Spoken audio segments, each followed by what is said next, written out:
Samantala, makakapanayam naman po natin sa puntong ito si Ginoong Ed Laguerta, ang resident volcanologist ng Mayon Volcano Observatory. Ginoong Laguerta, magandang hapon po. Si Trisha Zafra ito ng News TV Quick Response Team. Good afternoon, Trisha. Si Ed Laguerta po ng Civox Legazpi. Sir, ano na po ang status ng Bulkang Mayon?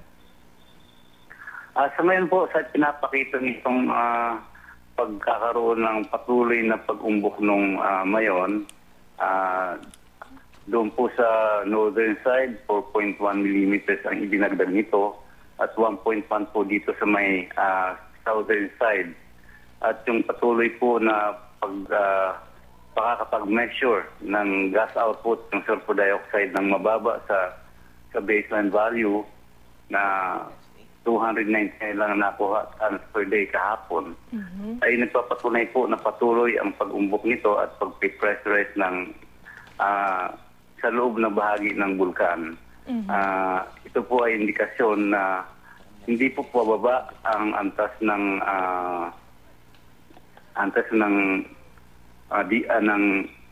unrest ng Mayon, kundi pataas. So, ibig sabihin po ito kahit na physically parang tahimik, pero ang kinikilos nito sa loob ay papunta pa rin po sa pagputok ang Mayon Volcano.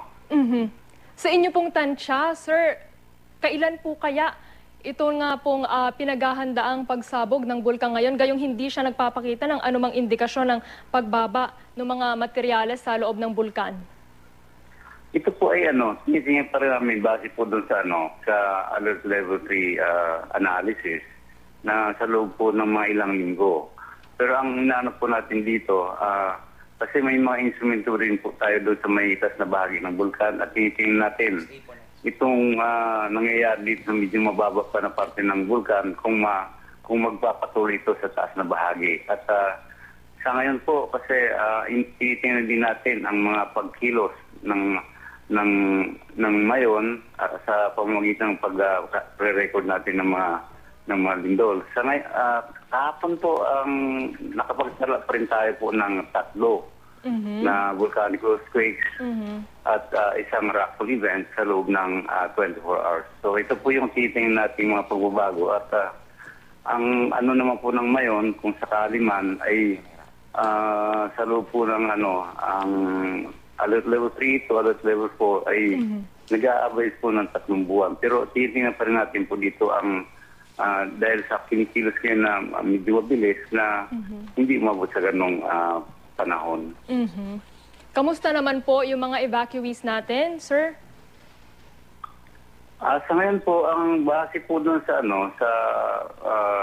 tingin namin sa Alert Level 3, ang po sa mga evacuees, dahil nandun po sila ngayon sa mga evacuation centers at inaano po ng mga local government, na ang calibrated po na risk na tinignan po ng Civox ay yung nasa loob po ng 6 na kilometro na permanent danger zone at yung dagdag po na 1 kilometro dito sa may southeast side o sa harap po ng ng Legazpi, Santo Domingo at Daragat side na 1 kilometrong buffer zone. Ang nating dapat walang pagpasok dahil po kung sakaling magkaroon ng madali ang pagputok yung Mayon ay walang maapektuhan po. Opo.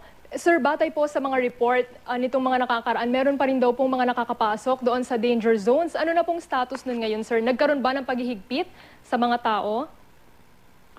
Sa ngayon, base po dun sa mga information sa press briefing po, yung tinututukan ngayon ng mga local government units at yung mga nagbabantay nating mga law enforcers po.